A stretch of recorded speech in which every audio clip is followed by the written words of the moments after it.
అంతేనా? అందరు ఇట్లా చేస్తారా? అందరు ఫస్ట్ నుంచి ఇక్కడ అదే ప్రాసెసా? ఇంకేమైనా మార్పు ఉందా దానిలో?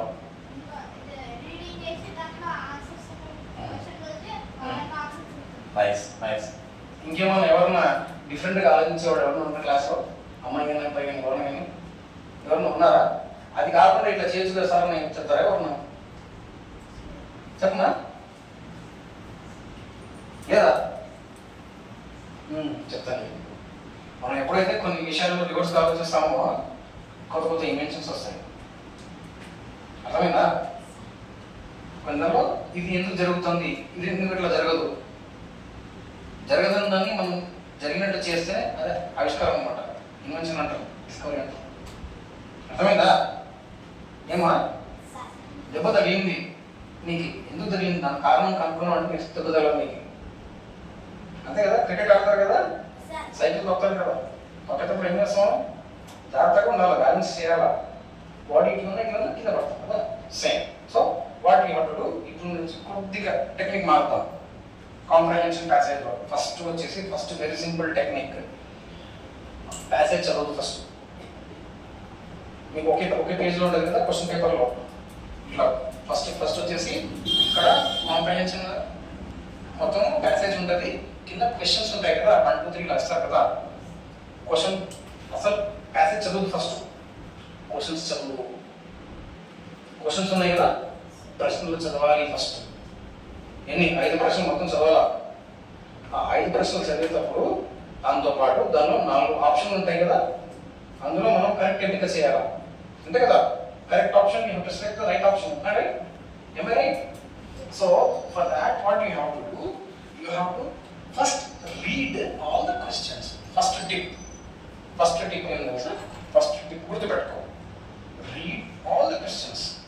ఏమా? all the questions with options. First ఈ పని చేయాలి మనం. అర్థమైందా? అన్ని చదివేలా. Next come to passage. ఇప్పుడు ప్యాసేజ్ చదువు. ఒక్కసారి కింద చదివేసినాం కదా అన్ని, అక్కడ పోయి చదివితే ఎట్లా అనిపిస్తాయి చెప్పు ఒకసారి.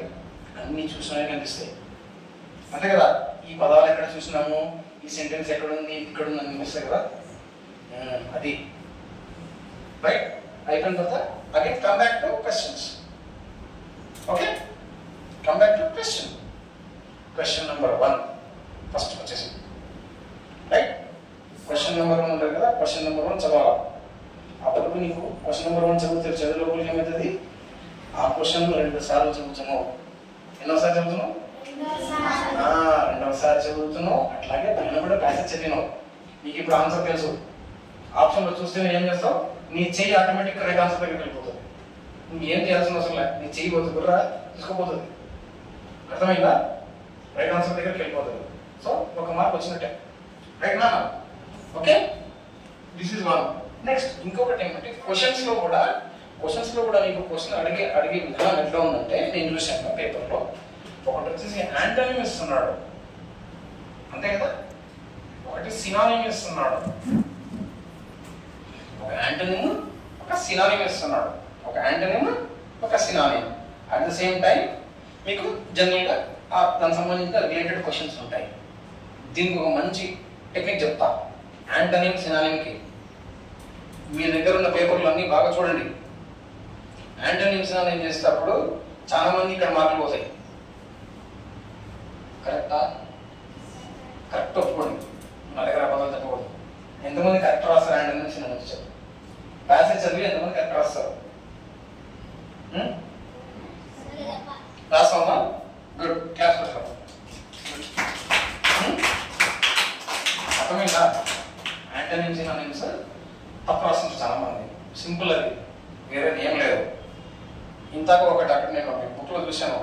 ఒక ఆప్షన్ చెప్తాను, నేనే చెప్తాను. దానికి ఏమి ఇచ్చానంటే అది ఆప్షన్